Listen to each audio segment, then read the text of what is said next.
नमस्कार विद्यार्थियों, इस क्लास में हम लोग अभी पॉलिटिकल एटीट्यूड के बारे में बात करेंगे। ये हम लोग जानेंगे कि राजनीतिक अभिवृत्ति क्या होती है, इसके क्या फ़ायदे हैं, क्या क्या मुद्दे हैं। ये हमें बेसिकली इसमें तैयार करना है और पढ़ना है। तो एक चैप्टर अभी हम लोग देखेंगे, राजनैतिक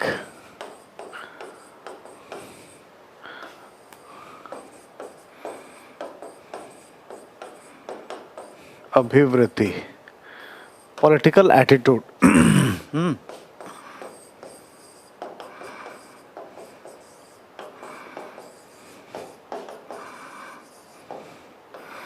तो हमें अभी ये जानना है कि अभिवृत्ति होती क्या है।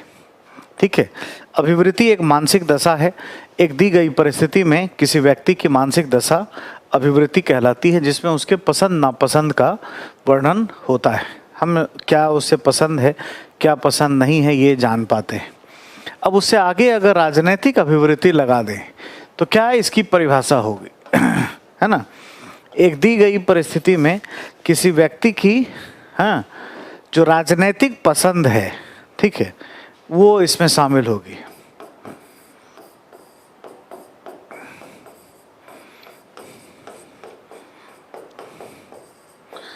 एक दी गई परिस्थिति में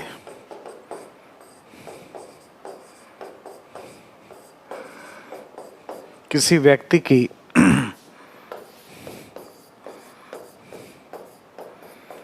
राजनीतिक पसंद नापसंद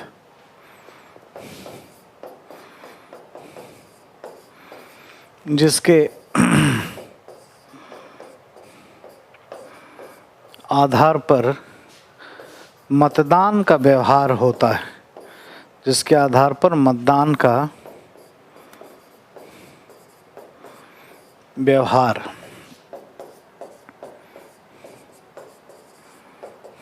होता है, क्या कहलाता है? राजनीतिक अभिवृत्ति कहलाता है।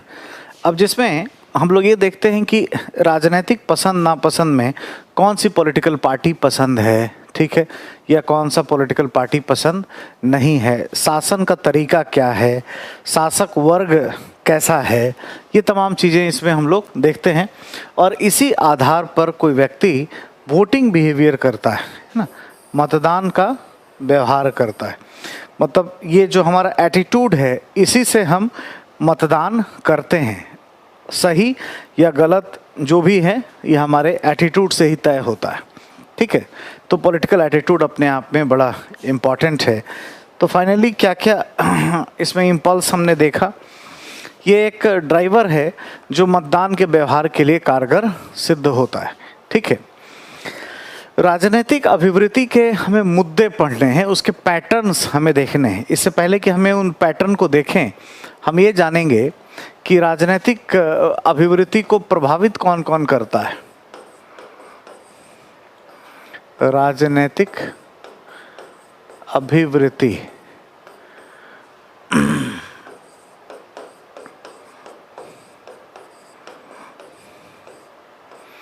को प्रभावित करने वाले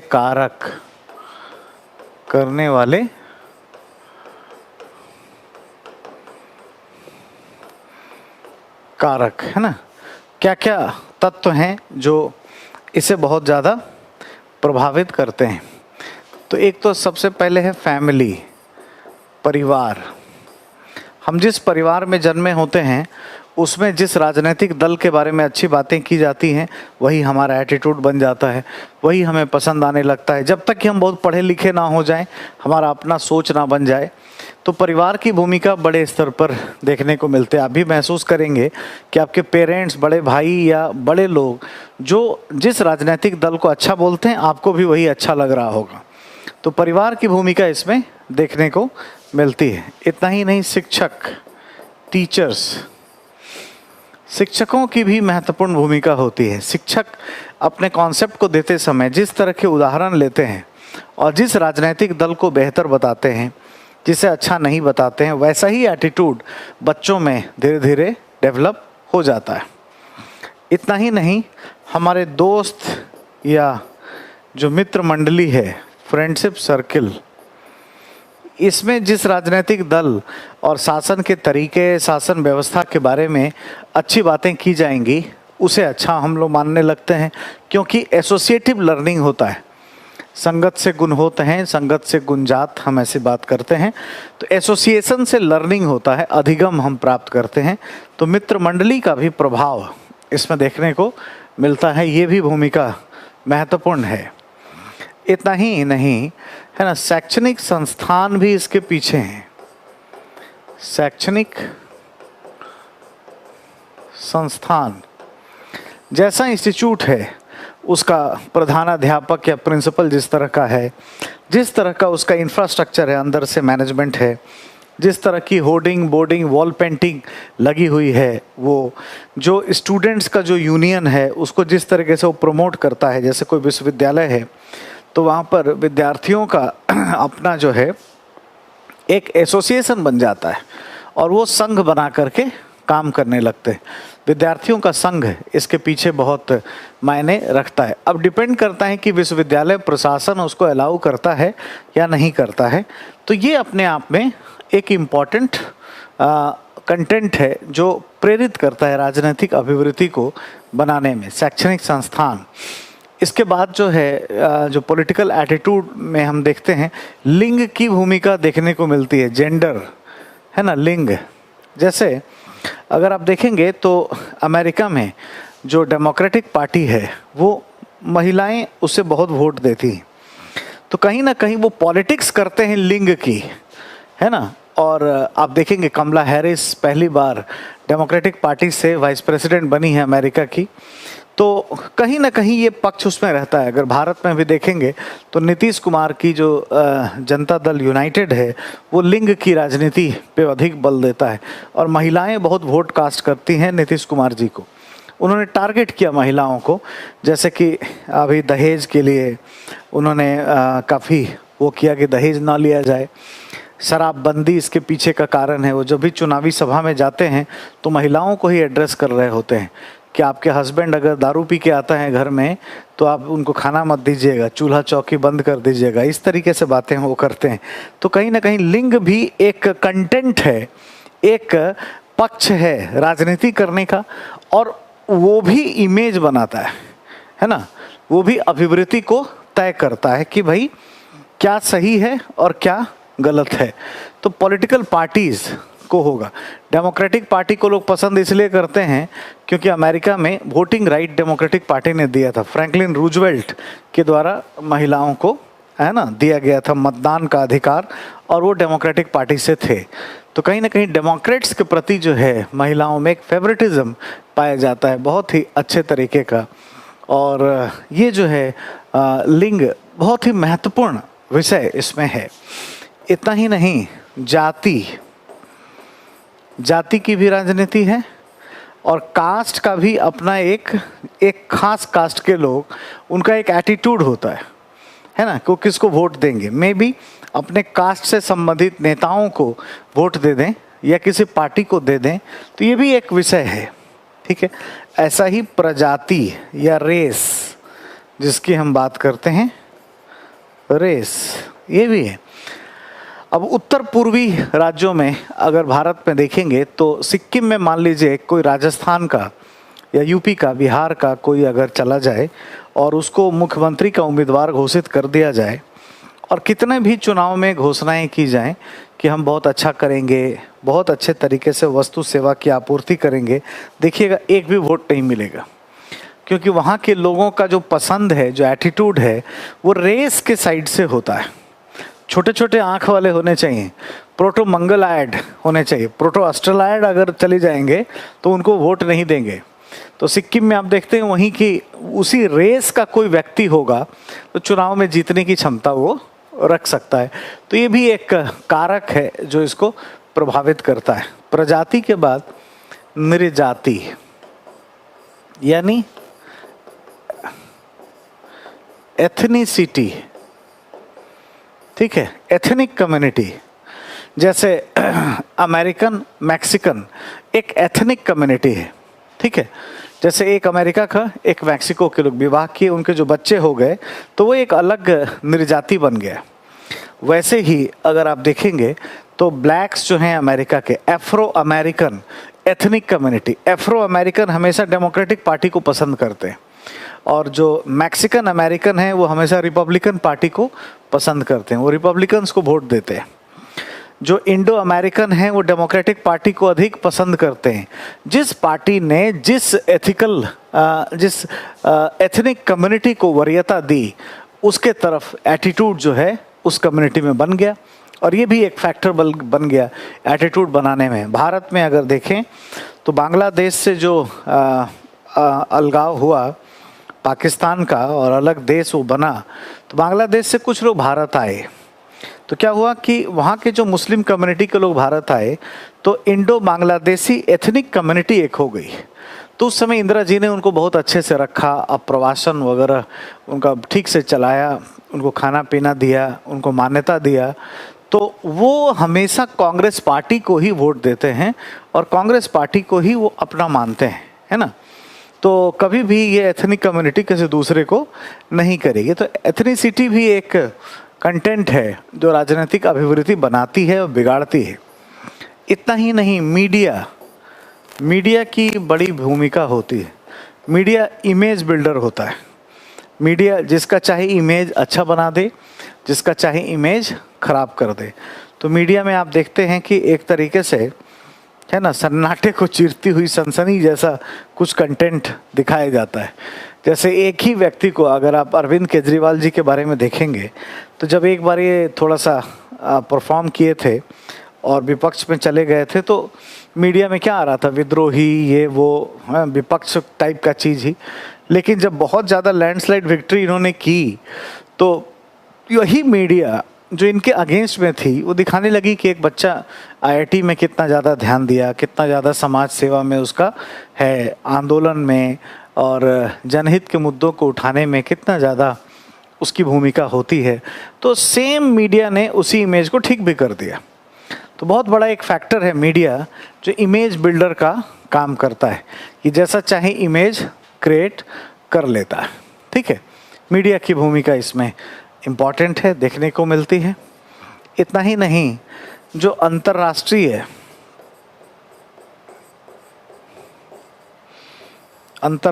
जो समुदाय है, ये अंतर्राष्ट्रीय समुदाय, इंटरनेशनल कम्युनिटी, ये बेसिकली इमेज भी बनाता है और ये जैसा चाहे वैसा बनाता है। जैसे यूएन के एजेंसी जिस पॉलिटिकल पार्टी को या जिस कंट्री में जो पॉलिटिकल पार्टी शासन कर रही है उसको थोड़ी हवा दे दे, अच्छा बता दे, उसका एक उसके प्रति पॉजिटिव इमेज बन जाता है। और अंतर्राष्ट्रीय समुदाय के साथ साथ जो अंतर्राष्ट्रीय परिस्थिति है, अंतर्राष्ट्रीय, है ना, परिस्थिति, ये भी काम करता है। इंटरनेशनल ग्लोबल वर्ल्ड ऑर्डर जो है ये भी बनाता है। अगर मान लीजिए युद्ध जैसी स्थिति हो तो भारत के लोग उस पॉलिटिकल पार्टी को वोट देंगे जो उन्हें सुरक्षित बना सके। ठीक है, तो हमेशा अगर पाकिस्तान या चाइना से तनाव होगा तो ऐसी पार्टी जो राष्ट्रवाद की बात करे, नेशनल सिक्योरिटी को प्रायोरिटी दे, लोगों का क्या है, एटीट्यूड उनके प्रति पॉजिटिव हो जाएगा और वो चुनाव जीतते रहेंगे हमेशा। तो अंतर्राष्ट्रीय स्थिति या परिस्थिति क्या है, यह भी इसे प्रभावित करती है। तो ये एक तो प्रश्न बन जाता है कि राजनीतिक अभिवृद्धि क्या होती है और राजनीतिक अभिवृद्धि को प्रभावित करने वाले कौन कौन से कारक हैं। तो ये सारे कारक हैं। इसमें और भी कुछ चीज़ें से रिलीजन भी है, धर्म का भी प्रभाव दिखाई देता है। आप जानते हैं भारत में धर्म का कितना असर है ना, और धर्म की भी राजनीति की जाती है, एटसेट्रा। ये सारे चीज़ आप नोट से पढ़िएगा, जितनी बातें हमने बताई हैं। तो ये एक प्रश्न के लिए पर्याप्त हो जाता है। एक प्रश्न लिख लिया जाए और वो ये होगा कि भाई राजनीतिक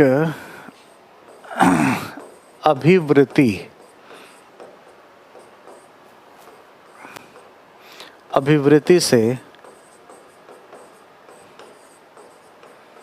अब क्या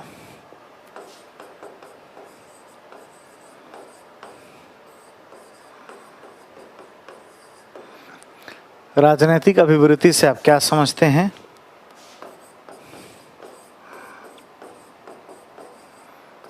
राजनीतिक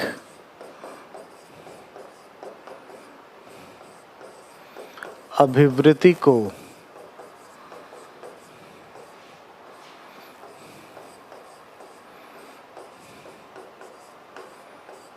प्रभावित करने वाले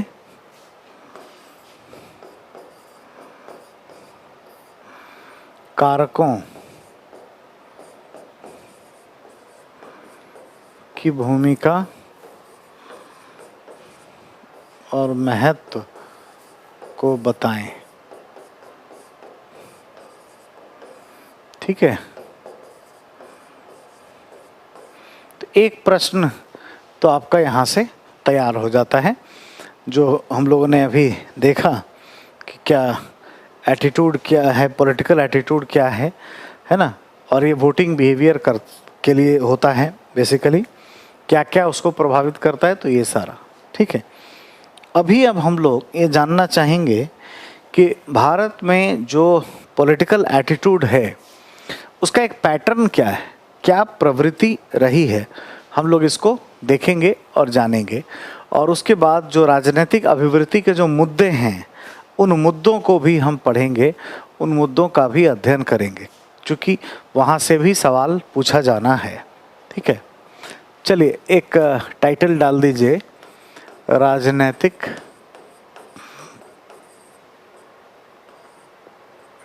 है ना अभिवृत्ति, राजनीतिक अभिवृत्ति एक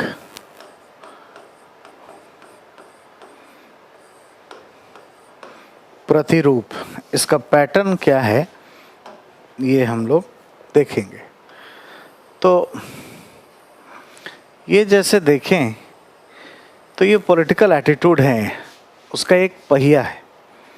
इंडिया में शुरू से लेकर के एक पैटर्न नज़र आता है। अगर बात करें तो एक पैटर्न नज़र आता है 1950 से लेकर 1967 तक, यानी चौथी लोकसभा तक। और इसमें केंद्र और राज्य, केंद्र में और राज्य दोनों में कांग्रेस पार्टी का शासन रहा है। कांग्रेस पार्टी का शासन रहा। तो इसके पीछे कांग्रेस पार्टी का शासन रहा, तो इसके पीछे एटीट्यूड क्या था, अभिवृत्ति इसके पीछे क्या थी, हमें ये जानना है।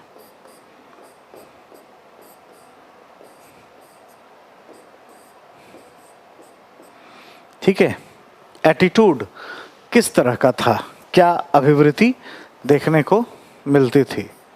ठीक है, कांग्रेस पार्टी जो कि 1885 में जिसका गठन हुआ था स्वतंत्रता के उद्देश्य से, वो एक मॉडर्न पॉलिटिक्स पे काम करते थे, आधुनिकता युक्त राजनीतिक संस्कृति पर काम करती थी, जिसमें मूल अधिकार, मूल कर्तव्य है ना, रूल ऑफ लॉ, डेमोक्रेसी, स्वतंत्र न्यायपालिका, ऐसी चीज़ों पर बल दिया जाता था। और भारतीयों को एक तरह के सपने दिखाए जाते थे कि भाई स्वर्णिम भारत आगे आपको मिलेगा, है ना, स्वतंत्रता के बाद आपको बहुत कुछ अच्छा मिल जाएगा, लिबर्टी आपको मिलेगी। तो एटीट्यूड में अगर देखें तो आधुनिकता चीज़ इसके पीछे हम लिख सकते हैं, मॉडर्नाइजेशन या मॉडर्न पॉलिटिकल एटीट्यूड पाया जाता था, है ना। और ये किस पर बल देते थे भाई, स्वतंत्रता या लिबर्टी।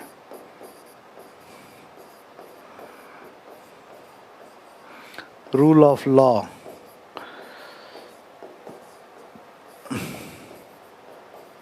स्वतंत्र न्यायपालिका, है ना, लोकतंत्र,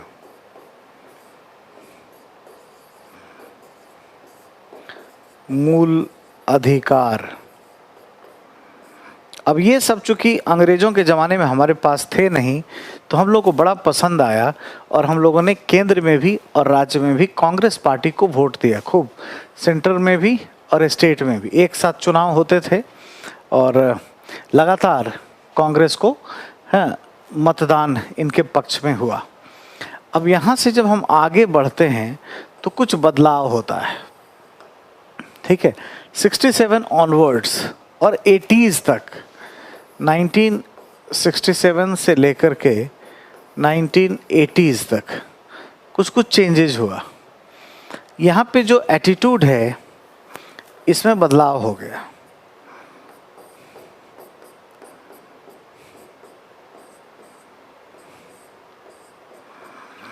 है ना। एटीट्यूड में कुछ चेंजेस हुआ। और क्या चेंजेस हुआ?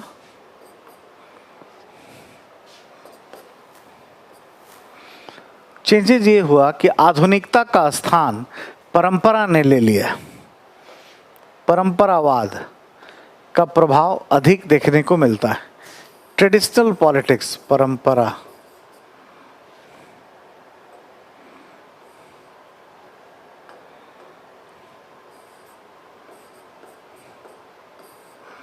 ठीक है।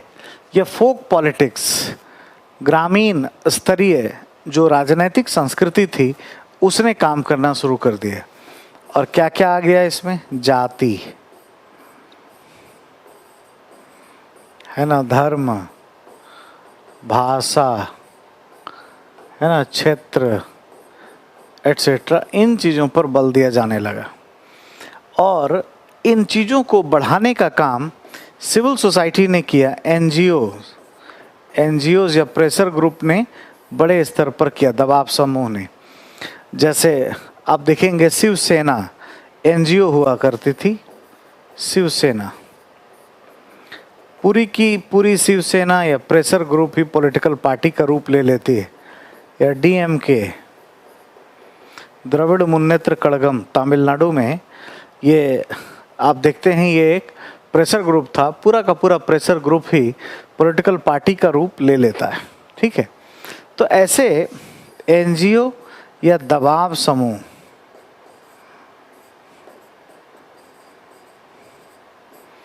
प्रेशर ग्रुप ने काफ़ी काम करना इसमें शुरू कर दिया। और इसका परिणाम ये निकला कि केंद्र में तो कांग्रेस पार्टी रही,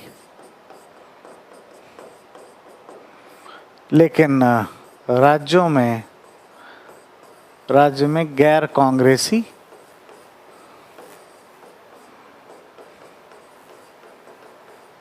दल का प्रभाव देखने को मिला। यहाँ अपवादजनक कुछ है। 77 से 79 में जनता फैमिली की सरकार थी और केंद्र में, है ना, जनता पार्टी की शासन जो है हम लोगों ने देखा है, और वो अपवादजनक स्थिति है। ऑलमोस्ट ये पैटर्न यहाँ पर हो गया। तो क्या है कि हमारे एटीट्यूड में चेंज हुआ। हम पहले इन चीज़ों से प्रभावित होते थे, लिबर्टी, रूल ऑफ लॉ, ये सारी चीज़ें थी। अभी ये चेंज हुआ यहाँ पर। लेकिन ऐसा नहीं है कि मॉडर्न पॉलिटिक्स हम छोड़ दिए या मॉडर्न एटीट्यूड के जो कंटेंट हैं वो हम भूल गए, ऐसी बात नहीं है। आज के भारत के लोगों में आधुनिकता और परंपरा दोनों के तत्व देखने को मिलते हैं। मतलब तभी तो वो केंद्र में ऐसे पार्टी को सेलेक्ट कर रहे हैं और राज्य में गैर कांग्रेसी दल को कर रहे हैं। अब इसके बाद एक पैटर्न में चेंज आया है और वो चेंज क्या है इसको समझना है, ठीक है। इसको देखते हैं। आज की बात करें अगर, टुडे, ठीक है, तो आजकल, दीज डेज, इसका मतलब ये हुआ। अब आजकल क्या हो रहा है कि आप देखोगे कि गवर्नेंस पर बल दिया जाता है या गुड गवर्नेंस पर बल दिया जाता है। आप किसी को भी पूछिए, हैं, वो क्या करेगा चीफ मिनिस्टर को, तो वो गवर्नेंस या गुड गवर्नेंस की बात कर रहा होता है कि भाई गवर्नेंस करना है। केंद्र हो या राज्य हो, पॉलिटिकल पार्टीज गवर्नेंस या विकास विकास की बातें करती हैं। ठीक है, तो क्या ऐसा चेंजेज आया? तो चेंजेस तो आया है, एटीट्यूड को बदला गया है। ठीक है,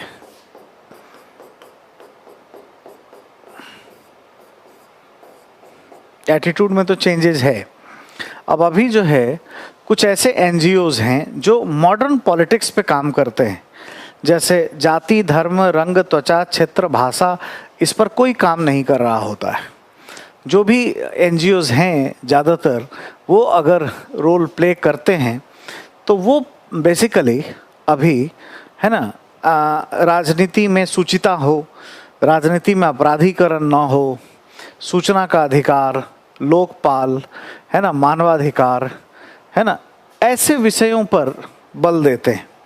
और आजकल के जो एनजीओज हैं, जैसे आप देखेंगे इंडिया अगेंस्ट करप्शन, ये अन्ना हजारे साहब का ऑर्गेनाइजेशन है, इंडिया अगेंस्ट करप्शन। लोकपाल का आंदोलन इन्होंने किया, आम आदमी पार्टी इसी से कुछ लोग निकल करके बनाया। अब देखिए कि कितना ज़्यादा एनजीओ का प्रभाव होता है। सेकंड पेपर में गवर्नेंस में हम लोग ये सब बात पढ़ेंगे कि किस तरीके से है ना इस पर जो है मतलब जो प्रेशर ग्रुप है बेसिकली उसका कितना इम्पैक्ट होता है पॉलिटिक्स में। एक बार क्वेश्चन भी आया था कि दबाव समूह राजनीतिक दलों के अनौपचारिक चेहरे होते हैं। उसमें हम ये सब एग्जाम्पल बता सकते हैं कि शिवसेना ये कभी एनजीओ थी, दबाव समूह हुआ करती थी और ट्रेडिशनल मराठा वैल्यूज़ को लागू करने के लिए थी। चूँकि इसका इतना पकड़ हो जाता है जनता पर, जड़ के साथ मिलकर काम करती है, बिल्कुल ग्राउंड रियलिटी में रहती है। डीएमके तमिल भाषा को उठाने के लिए, तमिल कल्चर को उठाने के लिए, द्रविडियन कल्चर को उठाने के लिए, तेलुगु के ऊपर तमिल के प्रभाव को जमाने के लिए, हिंदी के ऊपर तमिल के प्रभाव को जमाने के लिए ये दबाव समूह काम कर रहे थे। इनका जनता पर इतना असर हुआ कि ये पूरे के पूरे दबाव समूह पॉलिटिकल पार्टी का रूप ले चुके हैं, है ना। तो इन्होंने लोकपाल पर काम किया।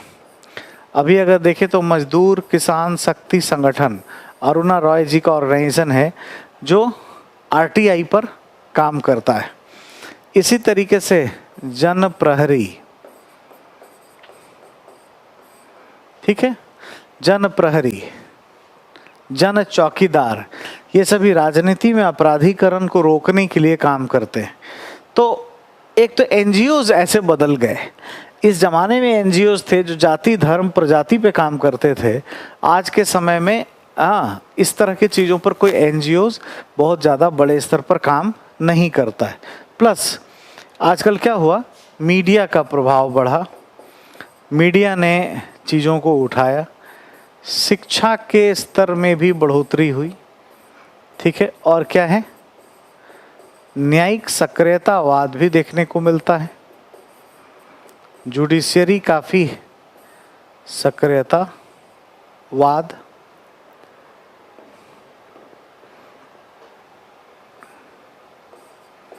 है ना, जुडिशियल एक्टिविज्म भी देखने को मिलता है। तो जुडिशरी काफ़ी एक्टिव हो गई है, संचार के साधन बढ़े हैं, इंटरनेट का भी बढ़ा है। तो ICT information and communication technology का प्रभाव बहुत बढ़ा है।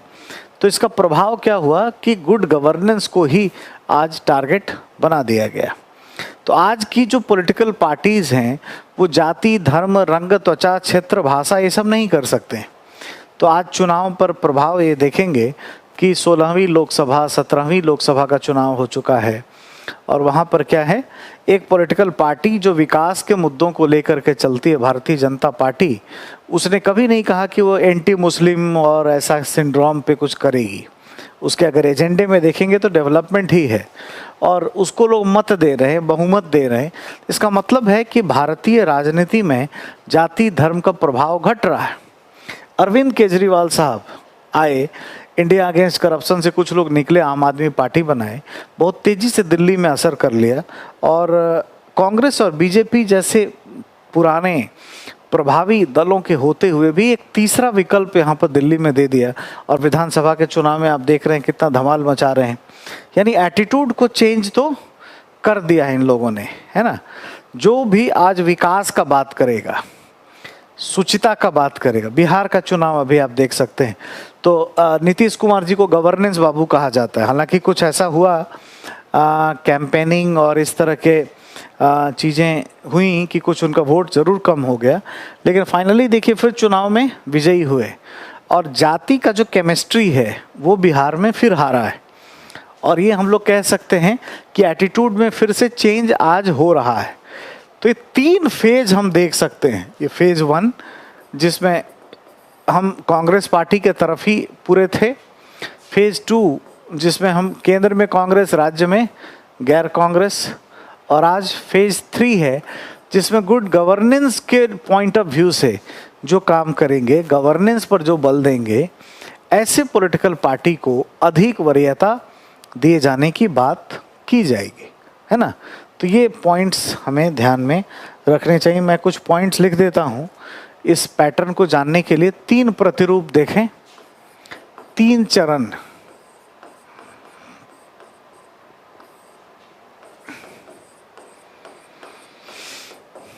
राजनैतिक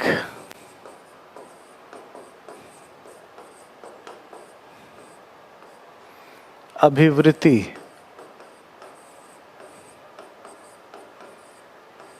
में बदलाव, इसके 3 चरण देखने को मिलते हैं, ठीक है। प्रथम चरण जो है ये 1950 से लेकर 1967 का है, ठीक है। यहाँ क्या क्या पॉइंट्स है ये ध्यान देना है।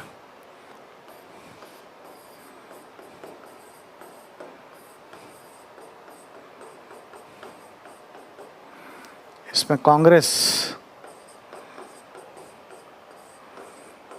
पार्टी के प्रति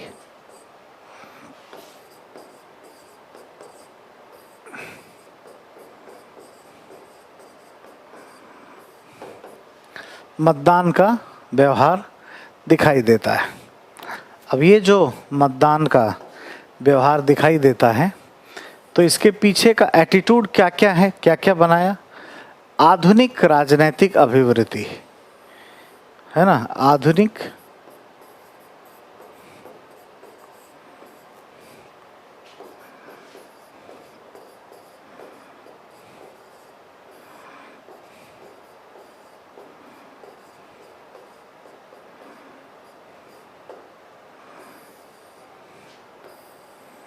है ना, मॉडर्न पॉलिटिकल एटीट्यूड, ठीक है, जिसमें किन किन बातों पर बल दिया गया भाई, तो लिबर्टी या स्वतंत्रता पर, रूल ऑफ लॉ,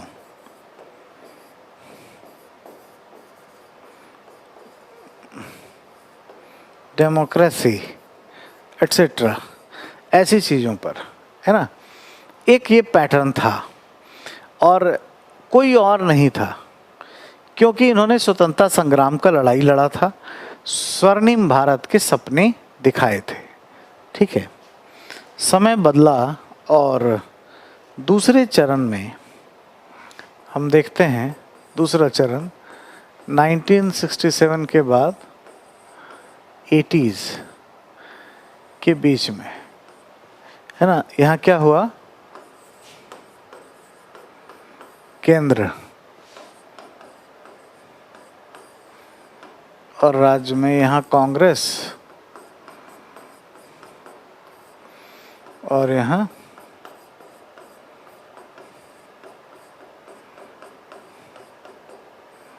गैर कांग्रेस। तो इसके पीछे का एटीट्यूड क्या है, परंपरावादी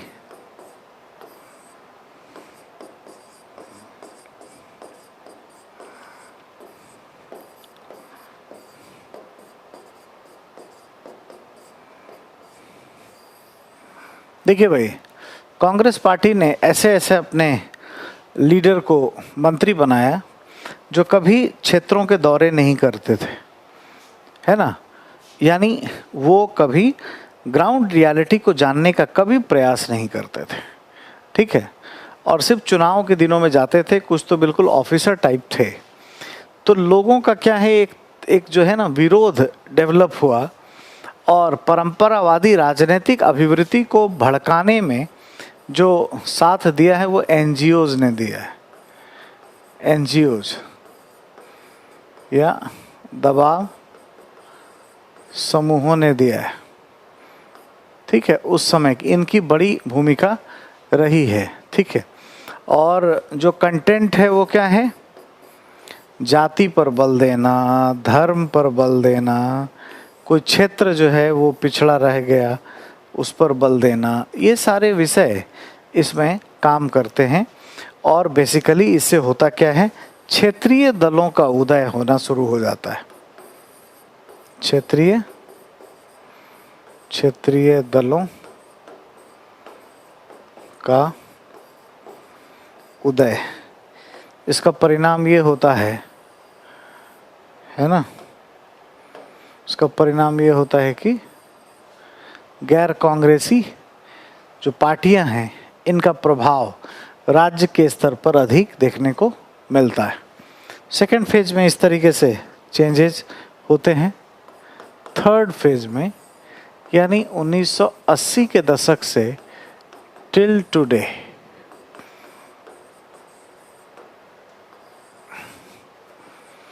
जो भी राजनीतिक दल है, राजनीतिक दल, इसका जो टारगेट बन गया है ये है डेवलपमेंट, विकास या गुड गवर्नेंस। गवर्नेंस या गुड गवर्नेंस या विकास, इसका टारगेट बन गया। और इसको बनाने में है ना, गुड गवर्नेंस या डेवलपमेंट को ये बनाने में जो रोल प्ले किया है इसके पीछे, और अब लोग इसी तरह के चीज़ों पे जो काम करेंगे उनको लोग वोट करते हैं। यानी जो पॉलिटिकल एटीट्यूड है वो अगर देखें यहाँ पर,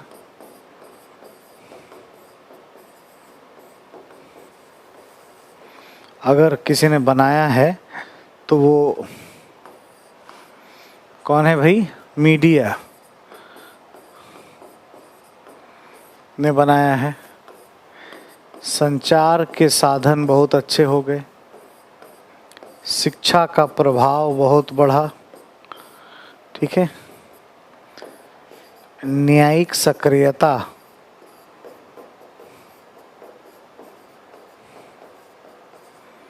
वाद में बढ़ोतरी हुई। कुछ अंतर्राष्ट्रीय संगठन जैसे वर्ल्ड बैंक और आईएमएफ जैसी संस्थाओं का प्रभाव काफ़ी बढ़ने लगा, ठीक है। इतना ही नहीं, अब जो एनजीओज हैं वो कुछ इस तरह के हैं, जैसे मजदूर किसान शक्ति संगठन, ये क्या करते हैं, आरटीआई पे काम करता है। इंडिया अगेंस्ट करप्शन, ये किस पर काम करता है, तो लोकपाल पर काम करता है। एक्शन एड ऑफ इंडिया, ये किस पर काम करता है, तो ये पंचायती राज पर, पीआरआईज, इस पर काम करता है। यानी इस यहाँ पे आज जो एनजीओज हैं या जो सिविल सोसाइटीज़ हैं, ये अगर किसी चीज़ पर बहुत ध्यान केंद्रित कर रहे हैं तो वो क्या है, ये सभी है ना गवर्नेंस के ही मुद्दे पर ध्यान दे रहे हैं, ठीक है। तो सारी पॉलिटिकल पार्टीज़ का ये बन गया है। और आज अगर देखें तो एग्जाम्पल में हम देख सकते हैं कि 16वीं और 17वीं लोकसभा का चुनाव जो है उसमें एक पार्टी लगातार बहुमत लेकर के आ रही है, जो विकास के मुद्दों को लेकर के चलती है और इसी को बहुत ज़्यादा तवज्जो दे रही है। लेकिन ऐसा नहीं कहा जा सकता कि भारतीय राजनीति से किसी भी तरीके से जाति, धर्म, प्रजाति इत्यादि का प्रभाव खत्म हो गया है ना। पूरे तरीके से जाति धर्म का प्रभाव समाप्त नहीं हुआ है, लेकिन जरूर कम हो रहा है। आपसे ये सवाल पूछा जा सकता है, एक तो प्रतिरूप पे सवाल आ सकता है कि क्या चेंजेज हो रहा है पैटर्न में। आज हम लोग किस पे वोटिंग करते हैं, लेकिन ये भी पूछा जा सकता है कि क्या आप ऐसा मानते हैं कि भारतीय राजनीतिक जो अभिवृत्ति है इसमें कुछ चेंजेज आ रहे हैं, लगातार इसमें परिवर्तन हो रहे हैं। ये सवाल भी हमसे पूछे जा सकते हैं। ठीक है, तो एक क्वेश्चन इस पे तैयार करना है।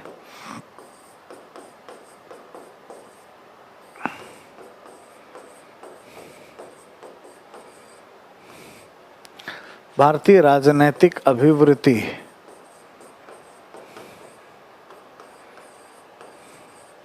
में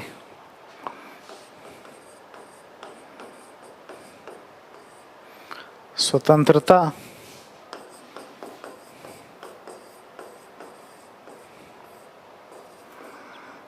से लेकर आज तक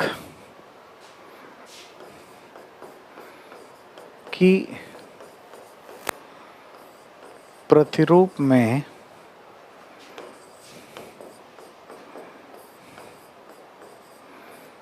किस तरह के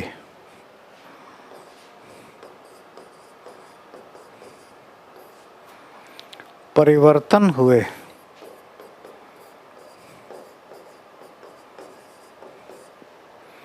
किस तरह के परिवर्तन हुए हैं। एक तो ये सवाल है। दूसरा सवाल हो सकता है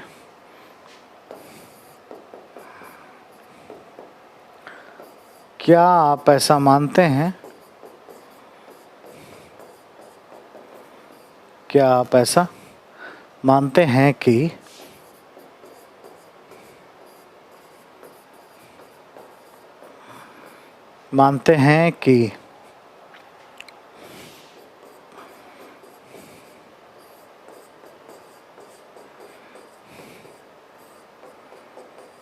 भारतीय राजनीति से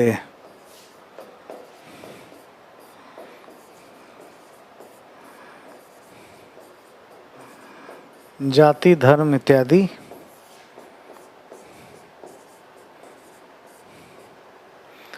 का प्रभाव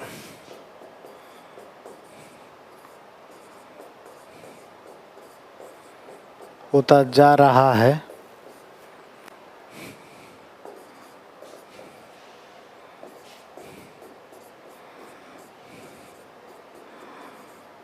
और इसका स्थान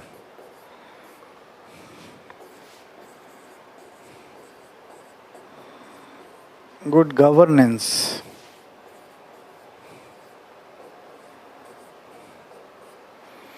लेता जा रहा है।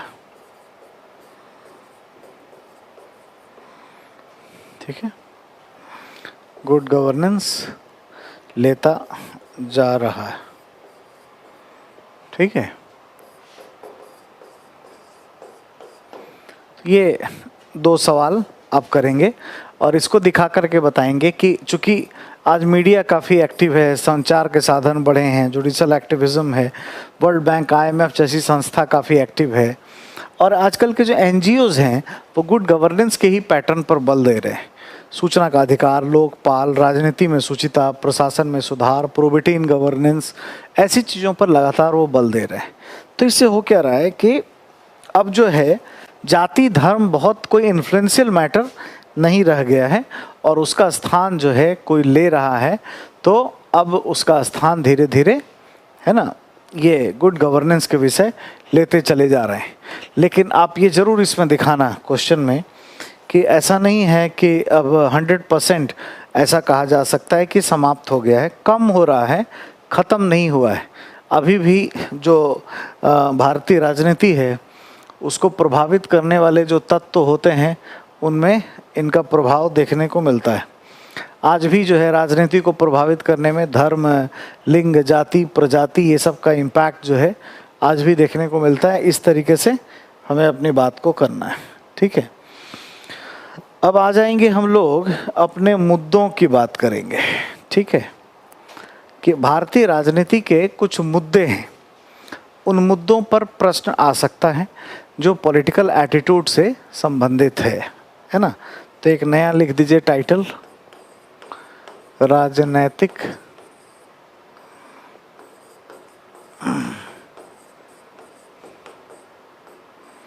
अभिवृद्धि के मुद्दे। ठीक है, कुछ मुद्दों की बात करनी।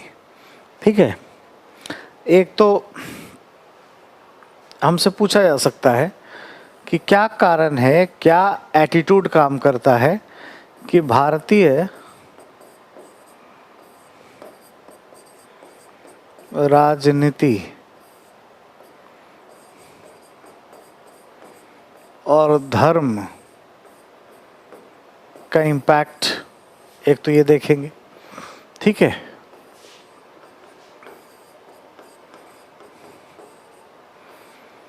भारतीय राजनीति का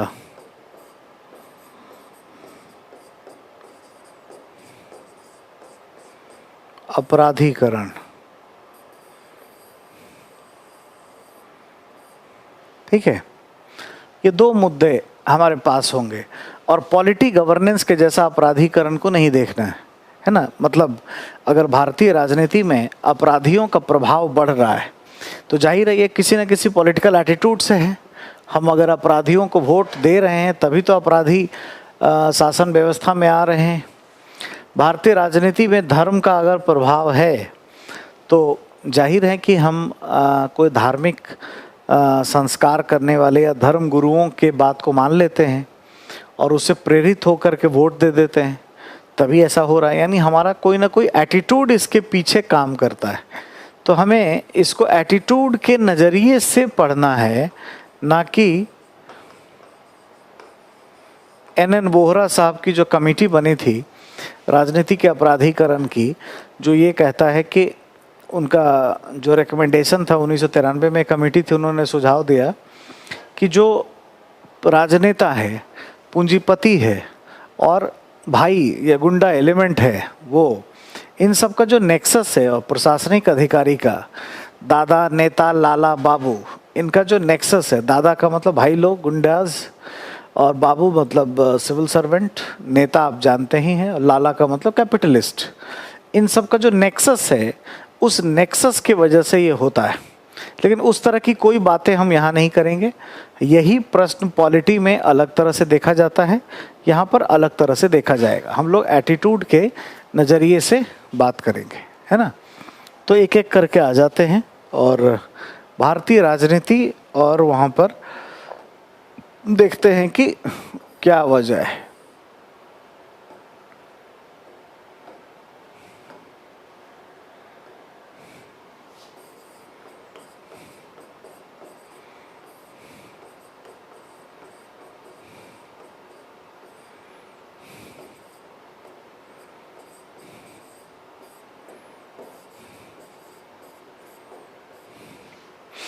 देखिए भाई, क्यों हम लोग धर्म के आधार पर राजनीति में हम लोग वोट देते हैं, क्या क्या इसके पीछे का कारण है। एक तो हमारे पॉलिटिकल एटीट्यूड को जिन लोगों ने बनाया, जो महामानव या स्टेट्समैन जो थे, उन लोगों का बड़ा दबदबा और प्रभाव हमारे ऊपर देखने को मिलता है। जैसे महात्मा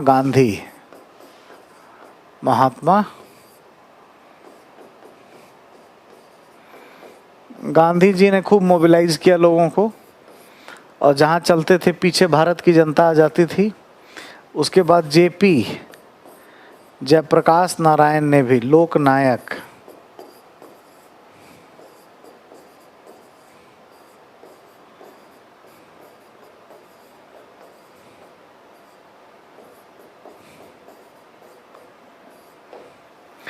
इनके द्वारा भी काफ़ी एक तरीके से सेकंड इंडिपेंडेंस जो है वो इनके तरफ से लीड किया गया है। और जितनी पार्टियां आप जानते हैं जिसमें समाजवादी, लोकतंत्र, जनता शब्द लगा है, सब JP मूवमेंट से आया हुआ है। लालू जी, मुलायम सिंह जी, जितने लोग आज जो बीजेपी सब देखते हैं, जनता फैमिली की जो भी पार्टियां हैं, उन सब का उद्भव के पीछे बहुत बड़ा कारण है। अब देखिए, ये जो महामानव थे महात्मा गांधी, जेपी, इन लोग का कैसा स्वभाव था? आश्रमों में रहना, आश्रम में रहते थे, आश्रम में रहना, और साधु महात्मा के जैसा जीवन जीना, भजन कीर्तन ये सब करना, भजन, ठीक है, कीर्तन, आध्यात्मिकता के आधार पे बातें करना, इनके पास भी यही सब चीजें दिखाई देती हैं। ये सब इम्पैक्ट करता है मानस पटल को। एटीट्यूड क्या है?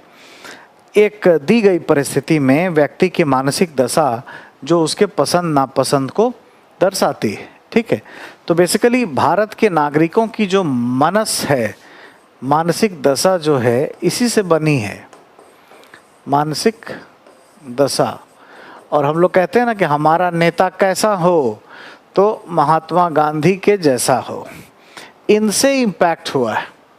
तो हम लोग ये चाहते हैं, हम लोग ये मानते हैं कि हमारा नेता वैसा हो जो आश्रम में रहे, मतलब साधु महात्मा, पादरी, पंडित, मौलवी के जैसी भूमिकाएं निभाए, मतलब एक सुचिता का जीवन जिए, खुली किताब हो, सत्यनिष्ठा हो, ये सारी चीज़ें हैं।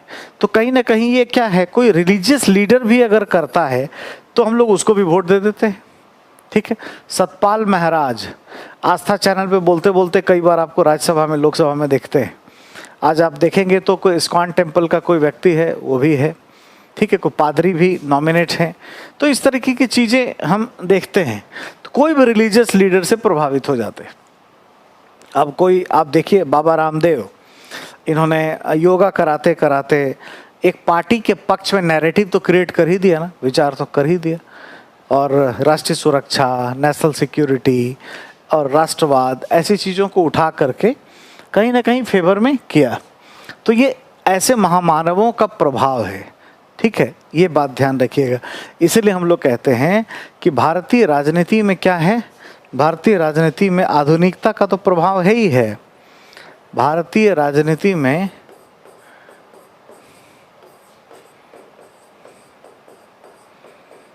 आधुनिकता का प्रभाव है, मॉडर्न पॉलिटिक्स, आधुनिकता। जो हम लोग हैं, ये लोकतंत्र, मानववाद, उदारवाद, लिबर्टी इत्यादि, इन सब चीज़ों के आधार पे तो वोट देते ही हैं।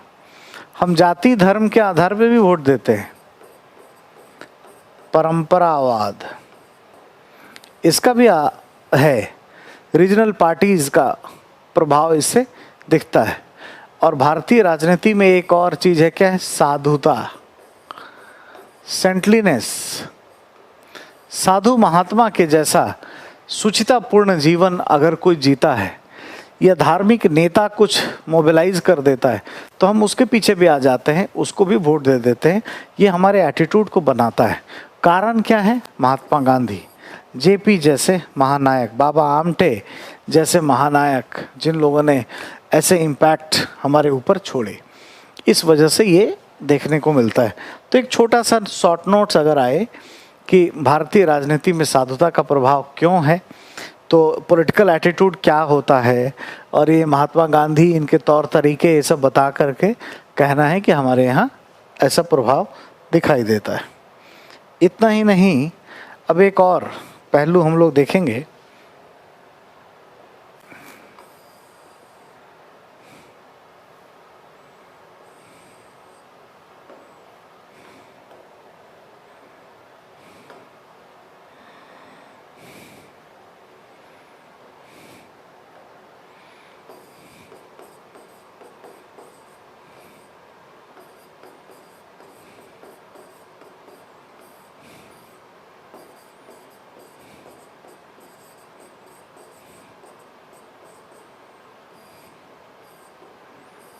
अपराधीकरण क्यों है ऐसा, इस बात को समझना है।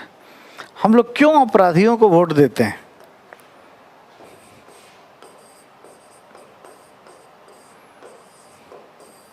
क्यों, क्या?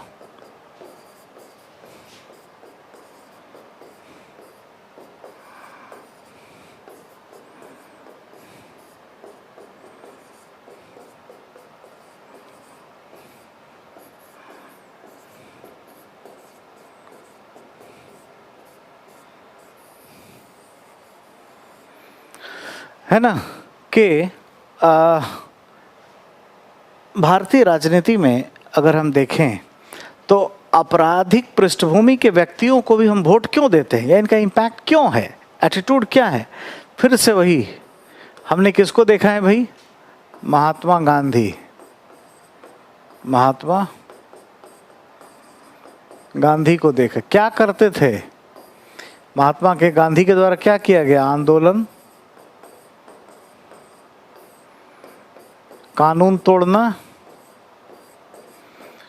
तो जो अंग्रेज थे वो तो इनको क्रिमिनल ही कहते थे, टेररिस्ट ही कहते थे, ठीक है। सविनय अवज्ञा,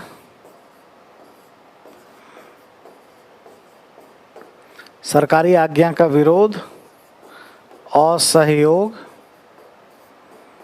यानी डी-स्टेबलाइज करने में ही तो रोल प्ले करते थे, ठीक है।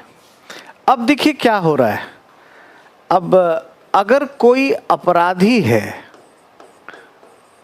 ना, तो वो अगर पब्लिक इंटरेस्ट के लिए कुछ आवाज उठाता है, वो दो काम करेगा। एक तरफ तो अपना अपराध वो बंद नहीं किया, क्राइम, उस पर कई सारे केसेस हैं, कुछ कॉन्ट्रैक्टरी करता है उसमें चोरी कर लेता है, कुछ अपराध किया है, हत्या ब्ला ब्ला, उसके कुछ हैं उस पर। प्लस ये अगर लोकहित के मुद्दे को उठाता है, लोकहित या आंदोलन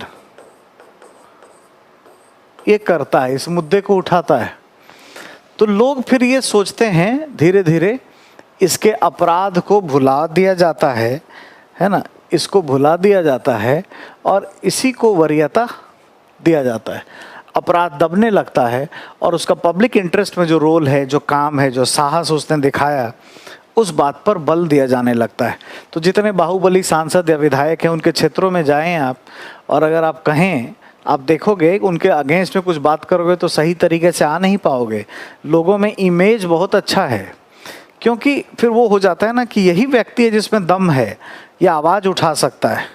क्या किया है पहले वो सब छोड़ो, अभी ये बहुत अच्छा काम कर रहा है पब्लिक इंटरेस्ट में, तो लोग इसके पीछे आ जाते हैं, ठीक है। और ये बेसिकली हम क्या है, हमारे मानस पटल पर गांधीयन थॉट्स बहुत ज़्यादा है, ठीक है, ये है।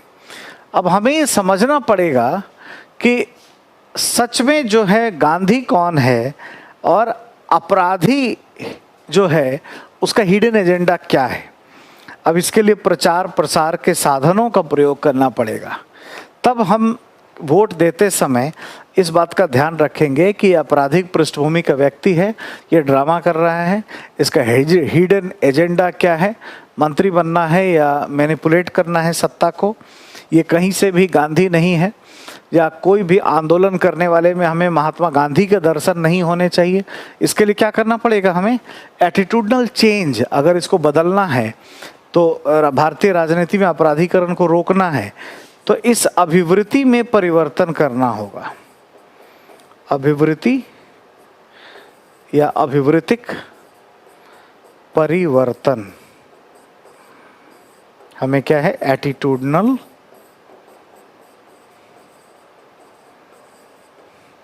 चेंज पर बल देना होगा। एटीट्यूड चेंज कैसे होता है आप जानते हो, आप पढ़ चुके हो। भय, थोड़ा फियर अपील, थोड़ा डराना पड़ेगा, प्रचार प्रसार के साधनों से थोड़ा सा डराना पड़ेगा कि अगर आप ऐसे ही मतदान का अपना व्यवहार करते रहेंगे, आपराधिक पृष्ठभूमि के व्यक्ति को ही अगर आप लोकसभा विधानसभाओं में भेजते रहेंगे तो गड़बड़ होगा। और सभी अपराधी या जो जनहित में आवाज़ उठा रहे वो गांधी नहीं है, या इनसे तुलना नहीं करना चाहिए। इनका अप्रोच अच्छा था, ये आध्यात्मिक तरीका था, नैतिकता के आधार पे काम करते थे, वहाँ पे स्वार्थ छुपा हुआ है। ऐसे हमें प्रचार प्रसार के साधनों से काम करना पड़ेगा। इस पे फिल्में बनाई जाएं, डॉक्यूमेंट्री बनाई जाएं और मनुष्य के, भारतीय लोगों के एटीट्यूड को चेंज किया जाए, अभिवृत्ति को परिवर्तित किया जाए, तब जाकर के भारतीय राजनीति में अपराधियों का प्रवाह कम होगा। और कभी भी जो अपराधी कोई चुनाव में आएगा तो उसको कोई भी मतदान नहीं देगा। तो इस तरीके से अगर कोई सवाल आता है कि क्या कारण है कि भारतीय राजनीति में अपराधियों का प्रभाव बढ़ रहा है, तो बताना है कि महात्मा गांधी के जो तरीके थे ना, ये अगर कोई आपराधिक पृष्ठभूमि का कोई व्यक्ति अपनाता है तो ओवरलैप कर जाता है और कंफ्यूज होकर के हम सोचते हैं कि अच्छा आ गया महानायक नेता, और हम उसके पीछे निकल जाते हैं। आपराधिक पृष्ठभूमि के व्यक्ति को भी हम क्या करते हैं, वोट दे देते हैं, जो अच्छा नहीं है, कहीं से भी यह है ना बेहतर नहीं है। ठीक है, तो इस तरीके से इन दोनों मुद्दों को भी हमने देखा। यहाँ से प्रश्न हो सकता है और यहाँ से भी प्रश्न हो सकता है। ठीक है, ठीक है बच्चों, अब अगले क्लास में हम लोग एटीट्यूड में देखेंगे, मोरल एटीट्यूड की हम लोग बात करेंगे। ठीक है, थैंक यू।